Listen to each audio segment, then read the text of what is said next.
여러분, 이번 시간은 실전 모의고사 두 번째 시간입니다. 말씀드린 것처럼 저희가 짧은 시간 동안 중요한 문제, 여기서 이제 중요하다는 것은 과거 출제 경향이 높았거나 나올 수 있는 빈도가 높은 문제를 위주로 풀고요. 여러분들은 실제로 이 교재에서 100문제를 시험장에서 시험 보는 것처럼 100문제를 100분 동안 푸는 연습을 한번 해보셔야 됩니다. 자, 1번, 다음은 기술 창업의 일반적인 절차이다. 이를 올바르게 다이란 건 무엇인가? 여러분들 이제 이런 유형의 문제가 많이 출제된다고 말씀드렸고요. 여러분들 여기 보시면 바로 문제를 문제의 정답을 찾을 수 있어야 됩니다. 여기서 정답은 3번입니다. 기술 창업의 구상을 해야 되고요. 구상 단계, 사업 계획을 수립해야 되고요. 그다음에 회사 설립 단계, 기술 개발 단계, 그리고 사업의 실행 단계까지 이렇게 5단계로 우리가 기술 창업을 하고 있습니다. 자,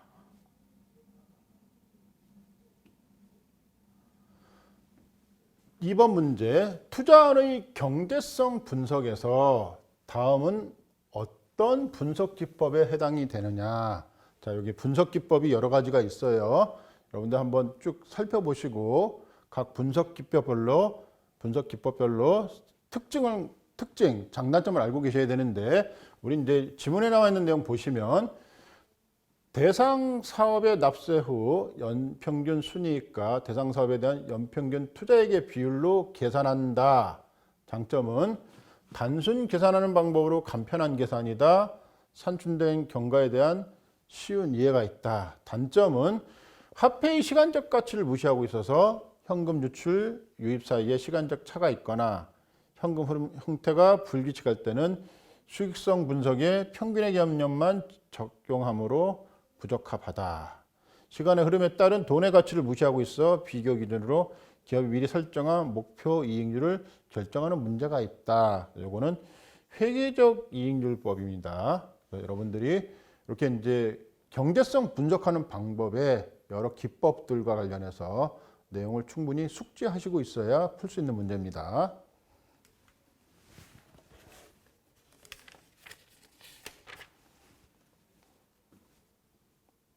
자, 7번, 기술 창업의 유형 중 대학 출연 연구기관이 주관이 되어 개발한 기술을 기술 개발에 참여한 교수, 연구원 등이 창업, 사업화하도록 하는 유형은 어떤 유형에 속하냐라고 물어봤습니다.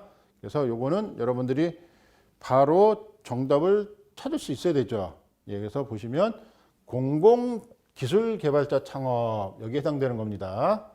자, 이렇게 한번 지문을 읽고 바로 정답이 생각나실 수 있어야 됩니다. 안 나시면은 어떻게 한다? 문항 앞에 체크하시고 문제를 다 풀고 난 다음에 다시 그 문제를 푼다. 아셨죠?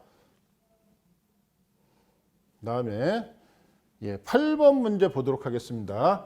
벤처기업 요건 중 연구개발 유형에 대한 설명이 올바르지 않은 것은, 그래서 5개의 지문이 나와 있습니다. 자, 여기 보시면 첫 번째, 연구개발비가 연간 5천만 원 이상이어야 된다. 그 다음에 업종별로 연구개발 투자 비율 기준 이상이어야 된다. 업종별로 기준이 있다는 얘기죠. 그 다음에 세 번째, 창업 후 3년이 지나지 않은 기업은 연간 총 매출액에 대한 연구개발비 합계가 차지하는 비율이 5% 이상 되어야 된다. 자, 3년이 지나지 않은 기업은 따지지 않습니다. 3년이 경과한 기업에 대해서 연간 총 매출액에 대한 연구개발비 합계가 5%가 넘어야 되는 거고요. 자, 그래서 여기서 정답은 3번이고요. 네 번째, 벤처기업 확인기관으로부터 사업의 성장성이 우수한 것으로 평가받아야 된다. 그 다음에 마지막으로 기업부설 연구소, 연구개발 전담부서 또는 기업부설 창작연구소, 기업창작 전담부서 중 1개 이상을 보유해야 한다. 이렇게 설명하고 있습니다.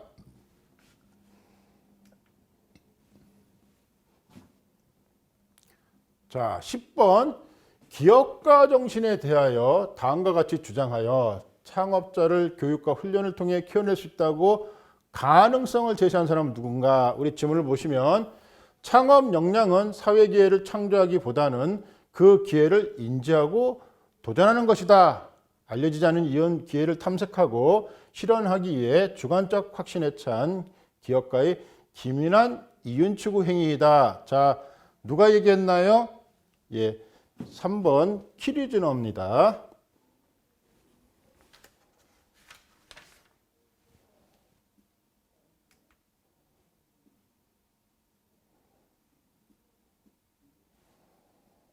자, 13번 공부의 R&D, 정부의 R&D 자금의 투입으로 개발된 기술을 민간 기업에 이전하여 사업화하는 것으로 정부 R&D 사업의 효율성과 경제적 효과를 높이기 위한 목적의 기술 사업화 유형은 무엇인가? 예, 공공기술 이전 사업화입니다.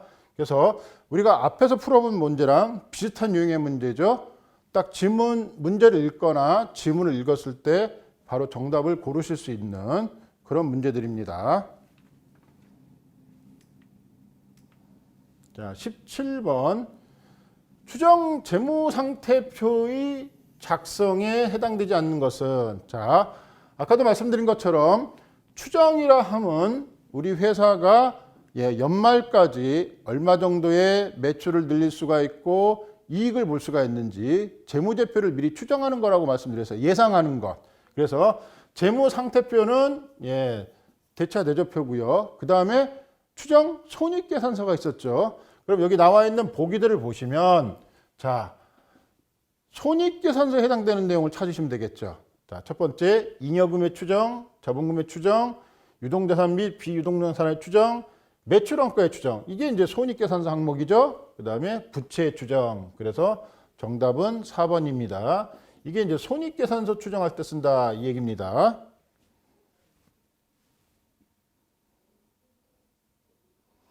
19번 중소기업 관련법에 명시된 정의이다. 관련 내용이 올바르지 않은 것은, 그래가지고 이제 또 5개가 나와 있습니다.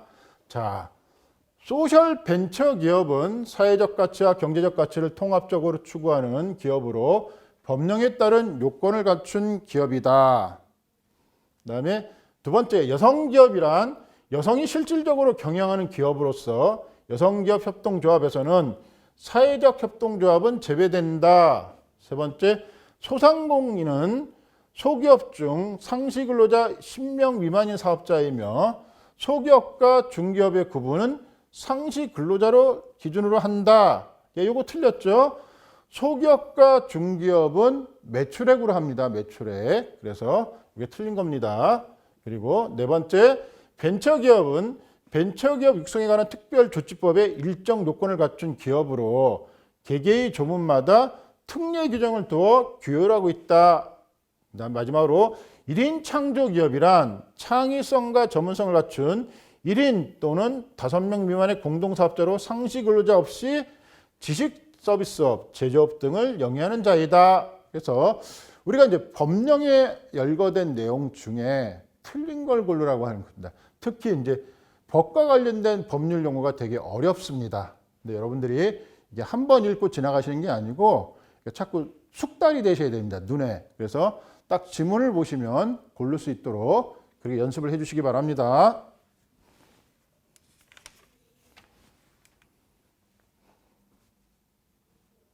자, 23번. 다음은 경제성 평가 각 방법의 독립적인 투자안의 경우 투자 의사 결정 기준이다. 잘못된 것은 무엇인가? 이렇게 해서 이제 5가지의 평가 방법을 설명하고 있습니다.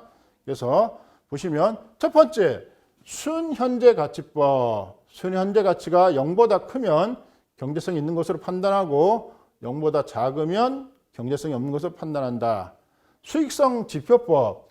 수익성 지표가 1보다 크면 투자안을 채택하고 1보다 작으면 투자안을 기각한다. 그다음 세 번째, 내부 수익률법. 계산된 투자안의 내부 수익률이 시장에서 평가된 자본 비용보다 크면 경제성이 있다고 판단하고 작으면 경제성이 없는 것으로 판단한다. 네 번째, 회계적 이익률법. 대상 사업에 대한 회계적 이익률이 기업이 설정해 놓은 목표 이익률보다 크면 사업성이 있는 것으로 평가하고 작으면 사업성이 없는 것으로 평가한다. 다섯 번째, 회수기간법. 계산된 대상 사업에 대한 투자안의 회수기간이 기업에서 내부적으로 설정한 회수기간보다 짧으면입니다. 짧으면 그 투자안을 채택하고 길면 경제성이 없는 것으로 기각한다. 그래서 각 평가 방법의 특징을 설명한 겁니다.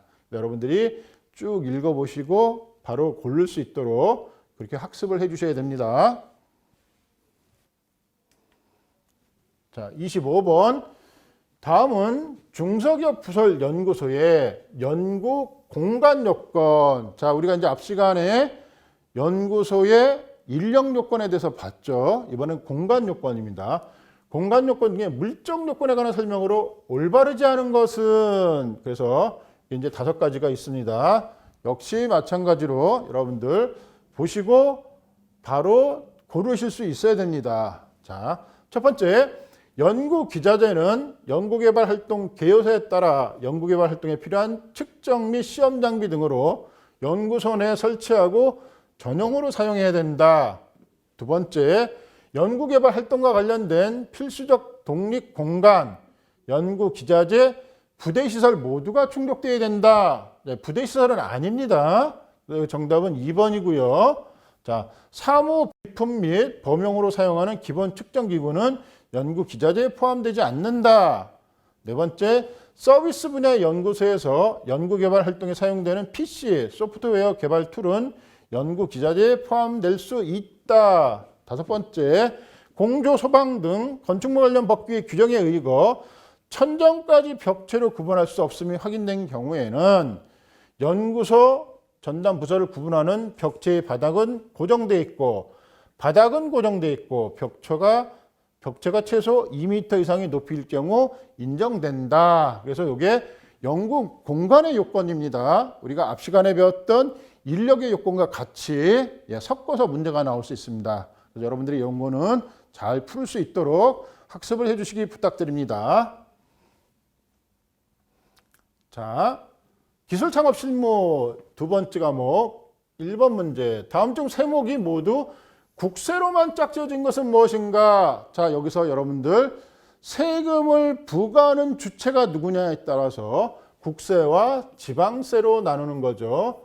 국세는 세금을 내면 나라의 통장으로, 지방세는 각 행정 지방자치단체, 뭐 구청이나 아니면 구청, 이렇게 그게 지방세죠. 그래서 여러분들 보시면 자, 여기 세금의 종류가 여러 가지가 있는데 어떤 게 국세냐면 여러분들 농어촌 특별세, 종합부동산세, 증권거래세, 그리고 인지세, 그리고 여러분들 잘 아시는 부가가치세, 교육세, 그렇죠? 그리고 상속세, 증여세, 그죠? 이게 국세입니다. 그죠? 국세예요. 지금 제가 알려드린 게. 그래서 국세로만 짝지어진 것은 3번입니다.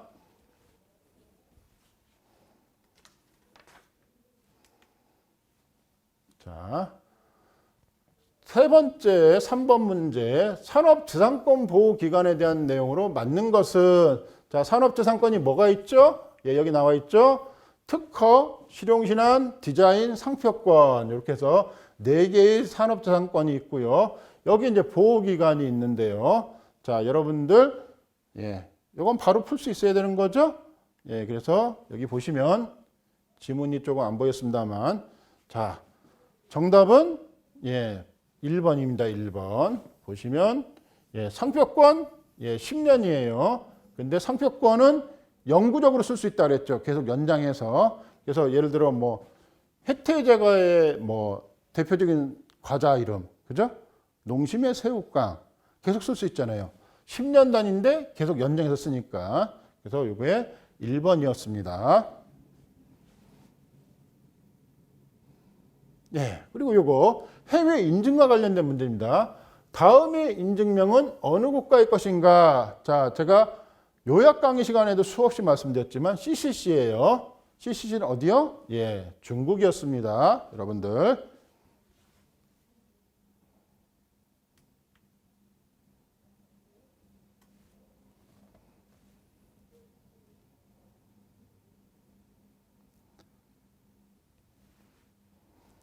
네, 7번 보겠습니다. 린 캠퍼스의 구성 요소에 대한 설명으로 올바르지 않은 것은 그렇게 해서 5가지 나와 있죠. 자, 첫 번째 문제, 고객들이 해결해 주길 바라는 가장 중요한 3가지 문제점들을 기재한다. 고객군, 연령, 소득, 지역, 취미 등을 기준으로 가급적이면 타켓 고객을 세분화한다. 수익원, 매출 모델, 생애가치, 매출 총이익이다. 비용 구조, 고객 획득 비용, 유통 비용, 호스팅비, 인건비 등이 있다. 그다음에 다른 제품이 쉽게 흉내낼 수 없는 특징은 우리가 뭐라 그래요? 경쟁 우위라 그럽니다. 경쟁 우위. 그래서 이렇게 린 캠퍼스와 또 여러분들 기억하셔야 될 게 뭐가 있죠? 맞습니다. 비즈니스 모델 캠퍼스. 9가지 블럭이 들어가 있는 거 반드시 외우셔야 된다고 말씀드렸죠. 자, 그리고 계산 문제가 단 5문제 정도 나온다고 말씀드렸어요. 여기서도 보시면 8번 재무상태표 예측에서 특정 회사의 추정 매출액이 130억 원이고 과거 자산에 대한 매출액 회전율, 자, 매출액 회전율이 1.3이라고 하면 자산 추정 금액은 얼마인가? 자, 이제 친절하게 우리가 여기다가 계산하는 방법 써줬어요. 자산분의 130억. 그죠? 이게 1.3이 나왔다는 거죠. 그러면 여기서 정답은 뭐예요? 100억입니다. 100억. 자, 여러분들이 여기 문제를 써드렸는데 사실은 여기에 없다. 그랬을 때 이걸 풀 수 있어야 된다는 얘기예요. 그래서 계산 문제가 한 5문제 평균 나오는데 계산 문제를 못 푼다. 여기 너무 집착하시면 안 된다는 얘기예요. 이거 틀렸다고 생각하면 그 다음 문제도 계속 틀리기 시작합니다. 그래서 이런 계산 문제가 나왔을 때는 체크 표시 하셨다가 다음에 푸는 게 유리합니다.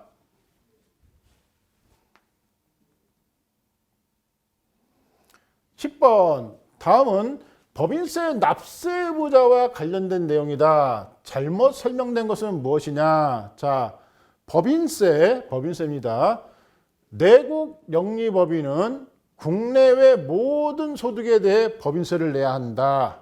맞습니다. 국내에 거주하는 외국 영리법인은 국내에서 취득한 원천 소득과 부동산 양도 차익에 대해 법인세를 내야 한다. 세 번째, 국내에 거주하는 외국의 비영리법인은 국내 원천 소득 중에서 수익 사업으로 생긴 소득과 부동산 양도 차익에 대해 법인세를 내야 된다. 네 번째, 법인세 납세 의무자는 대표가 아닙니다. 대표가 아니고요. 법으로 인격을 부여한 게 법인이기 때문에요. 법인세 납세 의무자 역시 법인이 됩니다. 법인. 자, 그 다음에 내국 비영리법인은 국내의 수익 사업에서 생긴 소득과 부동산 양도 차익에 대해 법인세를 내야 한다. 그래서 여기서는 정답이 4번입니다.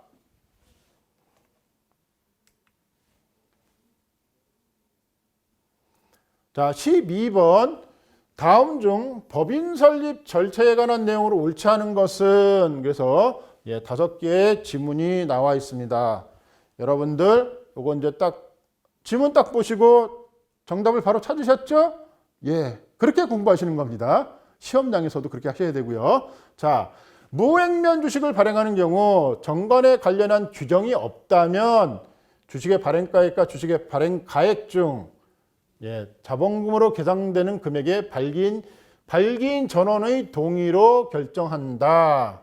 그 다음에 창업 중소기업의 경우 수도권에 창업하는 창업 중소기업의 법인 설립 등기 등록 면에서는 면제된다.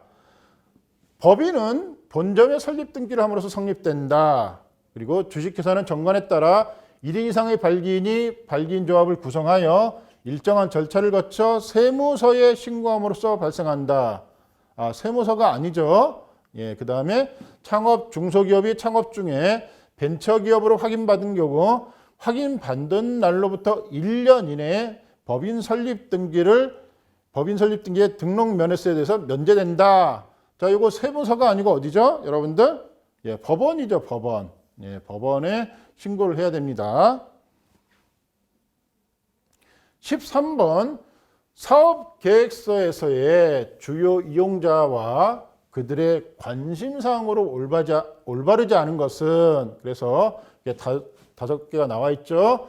자, 내부 이해관계자, 사업목표, 전략, 사업성과, 보상계획, 금융기관, 대여금 회수 가능성, 안정성, 현금 흐름, M&A 관심기업, 창업자 개인의 능력 및 신뢰성, 수익성, 성장성, 회수 가능성. 예, 이거는 M&A 관심기업이 아니라 엔젤 투자자죠. 엔젤 투자자. 그래서 여러분들이 딱 보시고 틀린 걸 바로 알 수 있습니다. 그다음에 네 번째, 시민사회단체는 사회적 책임, 친환경 영향, 인권, 다양성. 벤처 투자자는 미래 성장성, 수익성, 현금 흐름, 기업 가치. 그래서 여기서는 3번이 틀린 겁니다. 그래서 사업 계획서는 누가 이용하느냐에 따라서 그 사람들이 어느 부분에 관심을 갖고 있고 그 사람들이 관심사항으로 사업 계획서에 주로 어느 부분을 보고 있다. 이렇게 말씀드릴 수 있고요. 그 다음에 사업 계획서는 한 장만 작성이 되는 게 아니라 이 이해관계자들이 볼 수 있도록 이해관계자의 시각에 따라 각각 준비되어야 된다. 이렇게 말씀드릴 수 있습니다.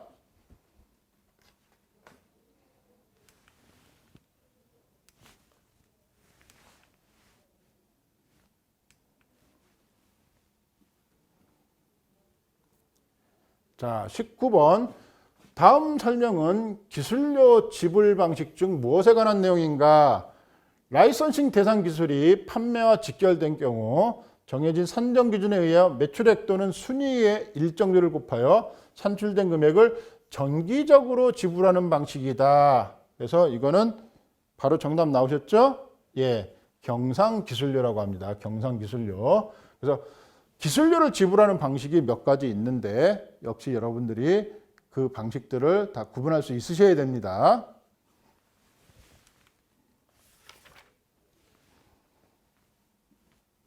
자, 20번. 다음 설명은 퇴직의 종류 중 어느 부분에 해당하는가? 근로자의 자의에 따라 사표를 낸 다음 사용자가 이를 수리해서 퇴직하는 것을 말한다. 어떤 거죠? 예, 의연면직입니다. 의연면직. 자동 소멸은 뭐죠? 예, 사망한 경우. 그죠? 대표적인 게 사망한 경우. 그렇게 돼 있고요. 권고사직은 회사가 나갔으면 좋겠다. 그리고 근로자가 합의해서. 그죠? 예, 그렇게 말씀드리는 거고요.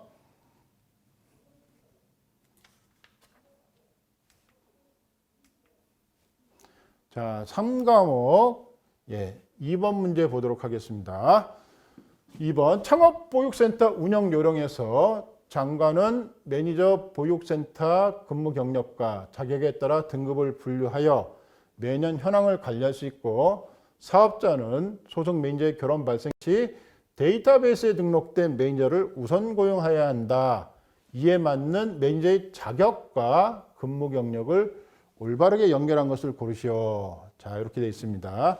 그래서 자, 주임 매니저, 전임 매니저, 선임 매니저. 예, 역시 공부를 많이 하신 분들은 우리 교재랑 나온 순서를 바꿨다는 걸 금방 아셨어요. 예, 합격입니다. 자, 선임 매니저는 보육센터 총 근무 경력 몇 년 이상일까요? 예, 여러분들 선임 매니저는 7년이죠. 예, 그래서 정답 다른 거 볼 게 없습니다. 예, 맞습니다.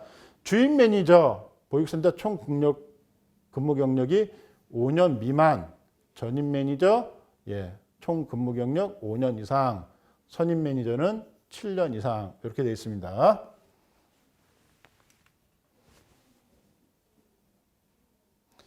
다음 중 입주 기업의 졸업 기준과 관리에 관한 설명으로 맞지 않은 것은, 자, 입주 기업 나왔다. 창업보육센터에 대해서 물어보는 거구나. 이렇게 이해를 하셔야 되는 거고요.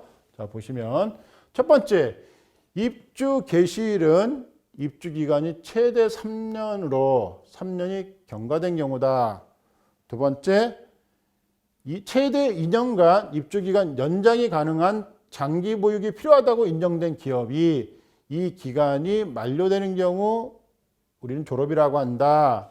세 번째, 보육실 면적 30% 이내에서 입주자가 입주한 때로부터 최대 12년을 초과하지 않는 범위 내에서 추가로 연장되므로 이 기간이 경과하는 경우, 그다음에 사업자는 조기 졸업 기업에 대해 3년간 사업의 계속 여부 등을 관리한다.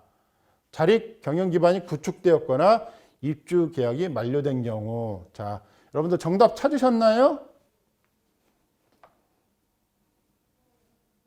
예, 요거 정답이죠. 예, 입주한 때로부터가 아니고요. 입주한 때로부터가 아니고, 그 다음에 추가로 예, 최대 3년이죠. 최대 3년. 그래서 여러분들이 예, 입주한 때가 아니고요. 창업한 때로부터 최대 12년을 초과하지 않고 예, 추가로 3년을 연장해 줄 수 있고. 그래서 그 창업보육센터에 입주한 기업이 나가는 것, 그 졸업 기준과 관련된 문제입니다. 이거 정확히 알고 계시지 않으면 헷갈리는 거예요. 그래서 헷갈리고 나면 틀리는 겁니다. 틀리면 점수가 깎이는 거고요.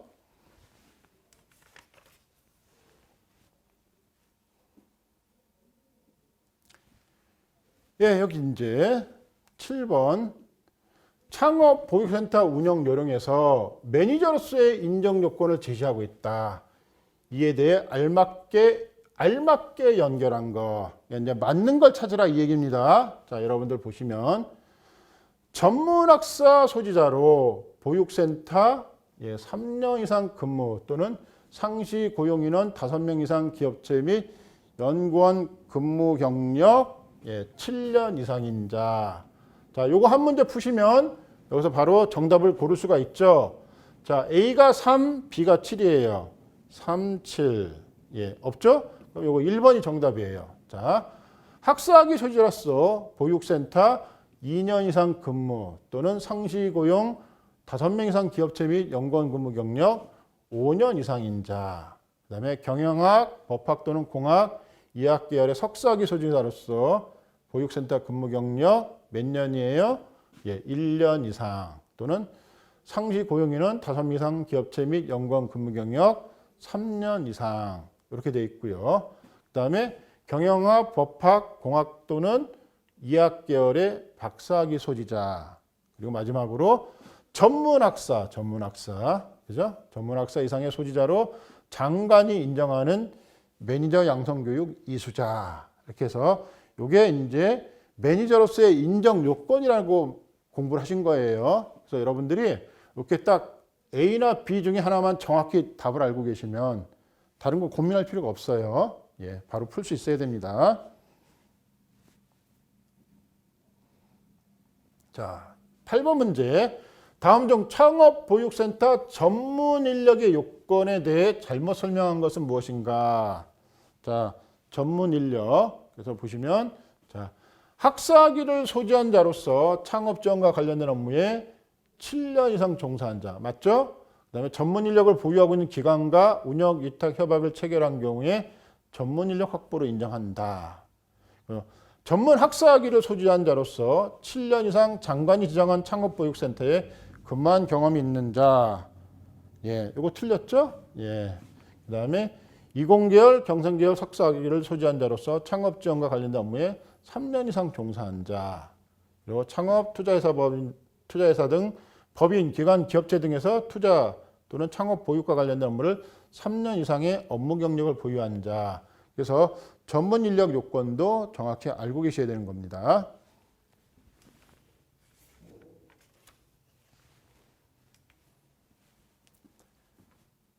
예, 13번.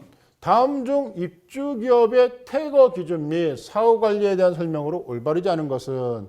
자, 아까도 우리가 문제를 풀었지만 입주 기업이라 함은 창업 보육센터에 입주해 있는 기업을 얘기하는 것이고요. 이번엔 퇴거예요. 우리가 앞에는 졸업에 관해서 문제를 풀어봤죠. 퇴거는 뭘까요? 어떤 요건이 충족되지 않거나 조금 불미스러운 일이 있어서 내보내는 걸 퇴거라고 합니다.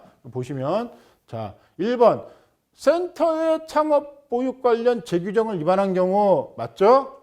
그다음에 센터 보유 목적에 부합하지 않거나 사업의 추진이 불가능하다고 인정되는 경우 맞습니다.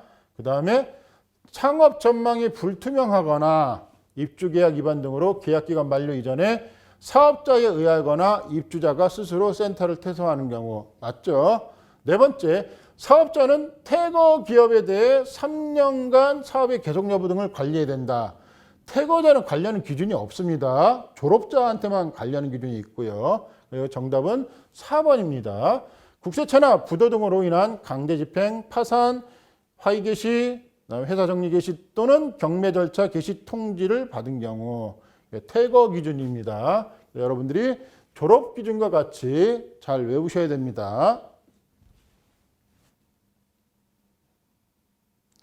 자, 14번 문제. 창업보육센터의 사업 진행도 평가 관리에 대한 설명으로 다음 중 적절하지 않은 것은 무엇이냐. 그래서 여기 이제 5개의 지문이 있습니다. 여러분들 이 지문을 보시면 고민하실 필요 없이 바로 이렇게 지문을 찍을 수 있는 수준이 되셔야 돼요. 시험장 가시면 다 이렇게 잘 찍을 수 있도록 공부를 충실히 좀 해주시고요.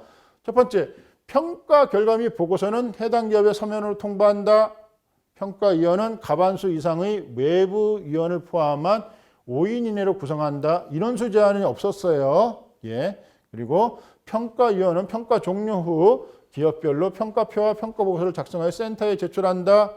향후 사업 추진 계획을 센터 관계자와 공유하여 효과적인 지원 서비스를 제공하는 것이다. 입주 대상 사업화가 정상적으로 이루어지고 있는지를 파악하는 것이 목적이다. 이번 문제는 2번이 정답이었습니다.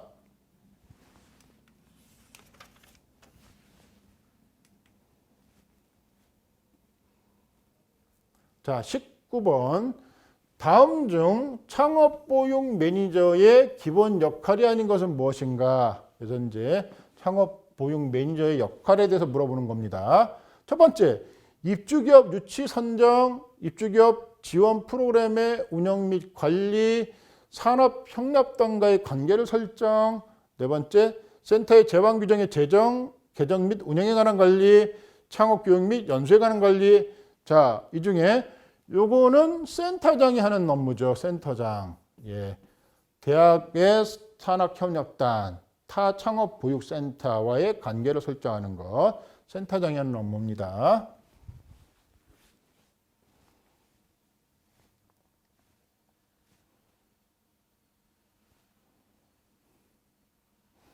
자, 다음 중 스트로백 앤 테리의 창업보육센터 발전 단계에 대한 설명으로 올바르지 않은 것은. 그래서 스트로백 앤 테리가 5세대 창업보육센터에 대해서 설명을 했어요. 5단계로. 여기서 이제 골라내는 건데요. 자, 1세대 창업보육센터는 창업공간 제공, 공유 서비스, 수동적 사업 지원 서비스를 제공하는 수준을 말한다. 그 다음에 2세대 창업보육센터는 1세대의 수동적 사업 지원 기능이 주도적 사업 지원으로 변경되었다. 맞죠? 그 다음에 3세대 창업보육센터는 2세대 기능에 추가로 창업보육센터 입주회사 고객들이 투자 서비스를 제공하게 되었다. 4세대 창업보육센터는 3세대 모든 기능에 제휴기업 및 사전보육 프로그램 기능이 추가되었다. 이 틀렸죠? 그 다음에 5세대 창업보육센터는 4세대 모든 기능에 글로벌화, 특화된 기술 창업교육, 가상화 서비스, 그리고 특정 산업 특화 기능이 추가되었다. 그래서 여러분들이 세대별로 주요 특징이 뭔지 다시 한번 정확히 알고 계셔야 풀 수 있는 문제입니다. 자, 그리고 21번. 해외 창업 보육 사업에 대한 설명으로 올바르지 않은 것을 고르시오.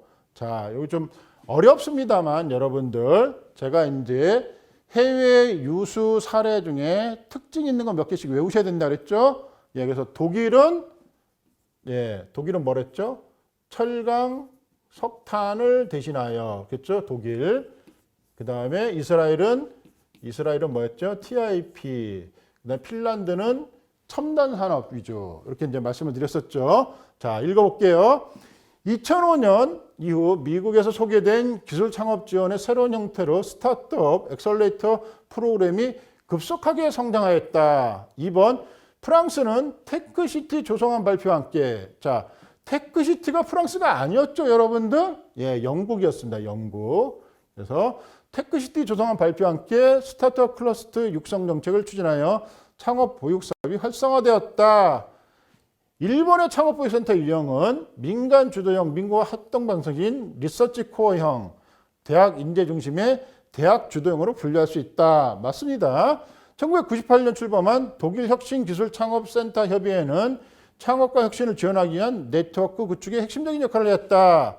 그다음에 이스라엘 창업보육 사업을 대변할 수 있는 것은 TIP 사업으로 이는 무역산업부의 수석 과학관실의 주도하에 국가 차원에서 도입되었다. 네, 여기 이제 해외 창업 보육 사업과 관련된 몇 가지 특징적인 것들을 설명한 문제입니다. 그래서 여러분들이 이런 문제를 바로 찝어낼 수 있어야 됩니다.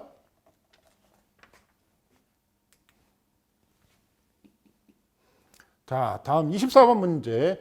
다음은 센터의 재정 관리에 관한 내용이다. 올바르지 않은 건 무엇이냐? 자, 우리가 재정 관리 배웠나요? 네, 배웠습니다, 여러분들. 자, 기억하셔야 됩니다. 그래서 자, 첫 번째, 자체 자금은 센터를 운영하는 과정에서 기업에 의해 발생하는 수입이다.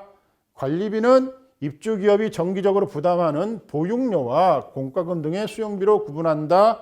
센터는 기금 수령에 대한 영수증을 발행하며 기부자에 대한 사항과 기부단체 기관명, 대표자명, 주소, 사업자 등록번호가 반드시 기재되어 있어야 한다. 네 번째, 보육사업 발전기금은 관리 규정을 제정하여 사업의 사용의 용도를 규정하고 관리하는 방안을 수립되어야 된다. 그 다음에 보육료는 현금, 현물, 주식으로 납부할 수 있으며 세금은 공제되지 않죠.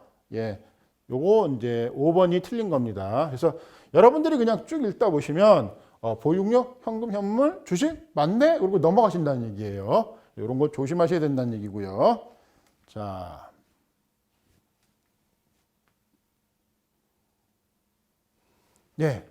기술 창업 성장 실무 이제 벌써 4과목이네요. 자, 첫 번째, 다음 중 공장 입지 유형에 관한 설명으로 올바르지 않은 것은, 자, 여러분들 공장 입지 설명드리면 생각나는 게 뭐가 있죠?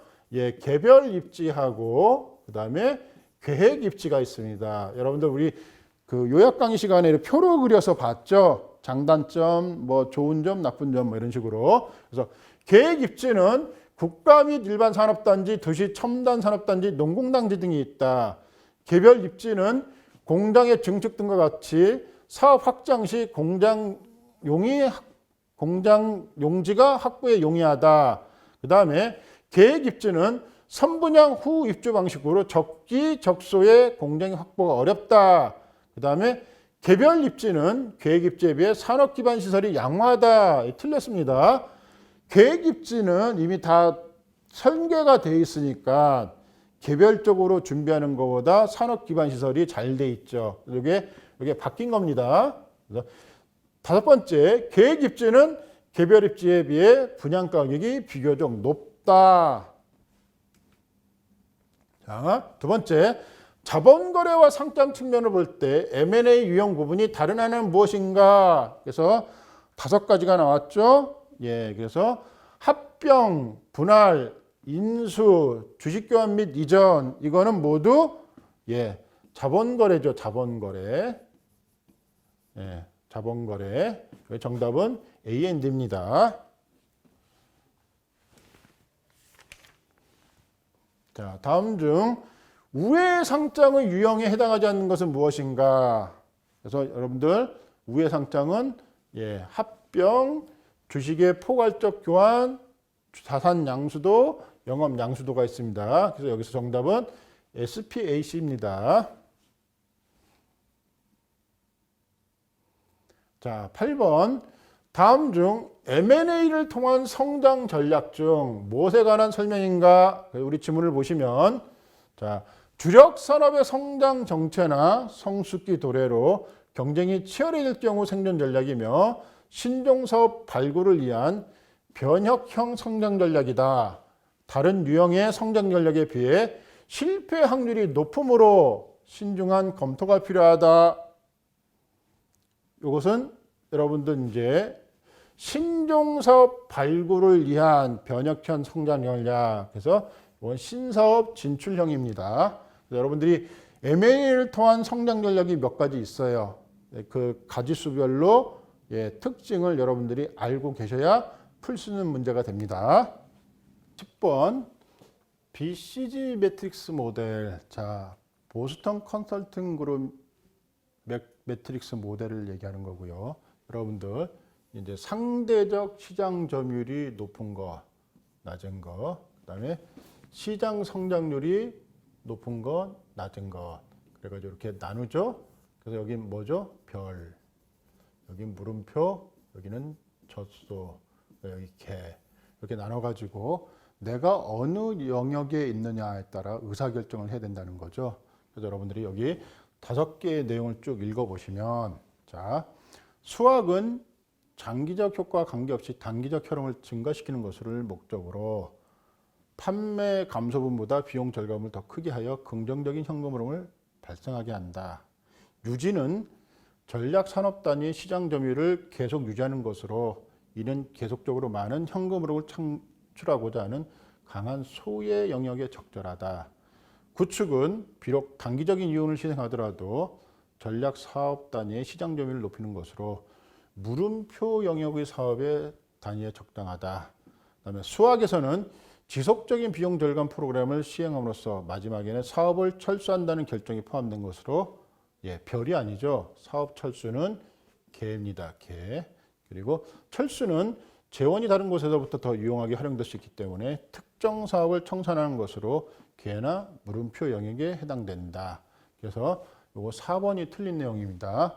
여러분들이 이제 BCG 매트릭스 모델하고 그다음에 수학 분석 있죠, 여러분들. 회사의 강점, 약점 이렇게 해서 그 수학 분석이라고 WOT 요거랑 BCG 매트릭스랑 분명히 두 개는 알고 계셔야 됩니다.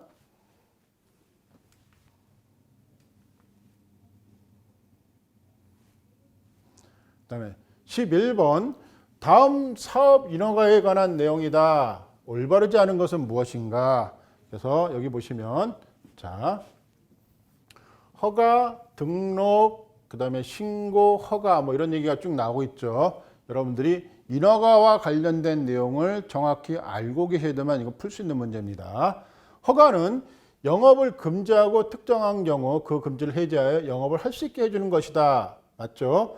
등록은 보건, 위생, 풍속 또는 사회 질서와 공공복리 등과 관련된 업종에 대해 보호하기 위함이다. 자, 이거 등록이 아니죠. 이것도 역시 허가입니다. 자, 보건, 위생, 풍속 나왔으니까 허가입니다. 그리고 세 번째, 허가, 인가 등을 받거나 등록 또는 신고하지 않고 영업, 사업, 업무 등과 같은 행위를 처음부터 합법적으로 하지 못하게 한다는 점에서 사전적 규제 방식으로 분류된다. 신고는 법령 등이 정하는 바에 따라 일정한 사항을 관할 관청에 통지하는 것이다. 허가는 법률로서 허가 요건을 엄격하게 정하고 있다. 그래서 여러분들이 사업 인허가와 관련된 내용을 그 정확히 구분하셔야지만 이 문제를 풀 수 있습니다.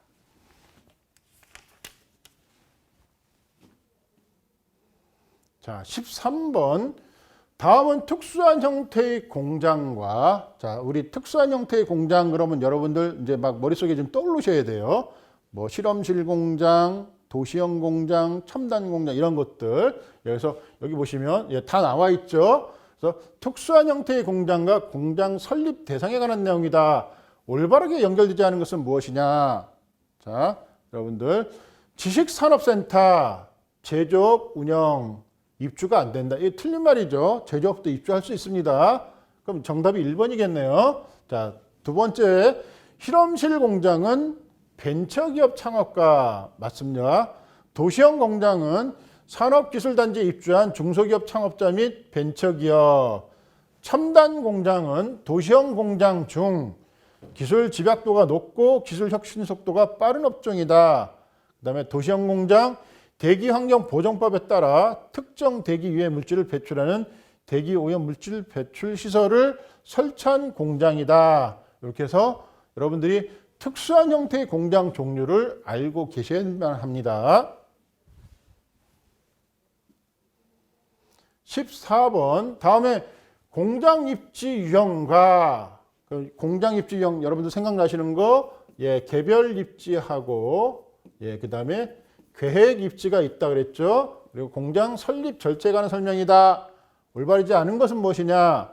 자, 첫 번째 국가 산업단지, 일반 산업단지, 도시 첨단 산업단지, 농공단지는 계획 입지에 해당된다. 맞죠? 예, 개별 입지는 업종의 제약이 심하지 않고 상대적으로 저렴한 가격으로 부지 확보가 가능하다. 맞습니다.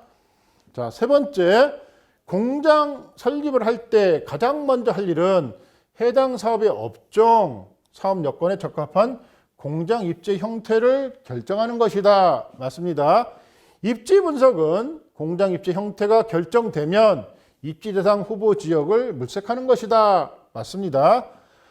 용도 지역 검토는 공장 입지 선정 후 고려돼야 된다. 바뀌었죠? 예. 공장 입지 선정 전에 예, 용도 지역 검토가 돼야 됩니다. 그래서 여기 문제는 정답이 5번입니다.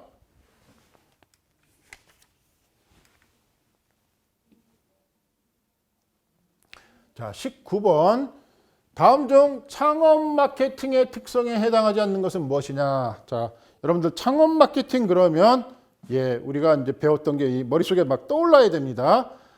회사 내 자원이 부족하고 전문적인 마케팅을 할 수 있는 지식이나 능력 이런 게 부족하다. 이제 머릿속에 떠올라야 되고요.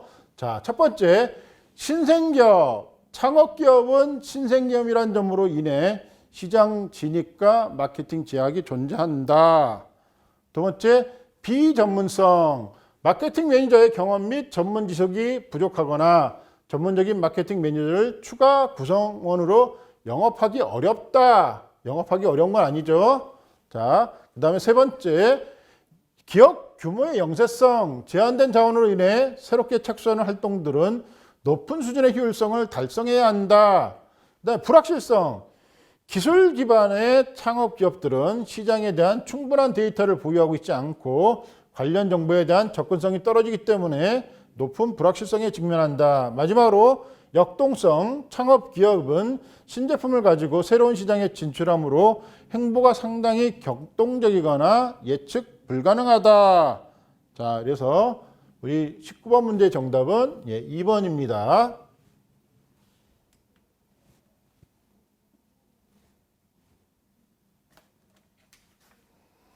자, 22번. 합병의 종류 중 존속회사의 주주총회 같은 복잡한 절차, 주식 매수 청구권으로 인한 자금 부담이 없이 신속하고 자유로운 의사결정이 가능한 방법은 뭐냐? 여러분들 다 외우셨죠? 예, 이건 어디에 해당하냐면요. 소규모 합병에 필요한 겁니다. 소규모 합병에. 그래서 여러분들 이제 지금까지 실전 모의고사 2회를 풀어봤는데요. 여러분들 마음에 드실지는 모르겠지만 여러분들이 실제로 시간 100분을 타이머를 재면서 100문제를 풀어보시고 이게 좀 시험 시간에 익숙해지는 연습을 하셔야 됩니다. 그래서 여러분들 지금까지 공부하시느라고 수고 많으셨습니다. 감사합니다.